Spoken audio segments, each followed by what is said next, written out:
மனைவி ஆர்த்தி மீது புகார் கொடுத்து புயலை கிளப்பிய ஜெயம் ரவி.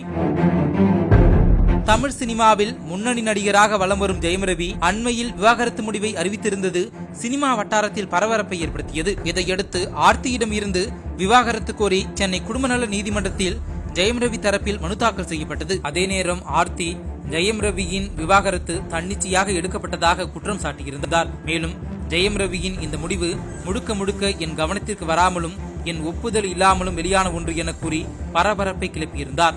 மேலும் ஜெயம் ரவியை சந்திக்க பலமுறை முயற்சித்தும் பார்க்க அனுமதிக்கவில்லை என்றும் கூறியிருந்தார். இந்த விவகாரம் கோலிவுட்டில் பரபரப்பை கிளப்ப ஜெயம் ரவி விவாகரத்து முடிவு எடுப்பதற்கு பெங்களூரை சேர்ந்த கெனிஷா என்ற பாடகிதான் காரணம் என பேசப்பட்டது.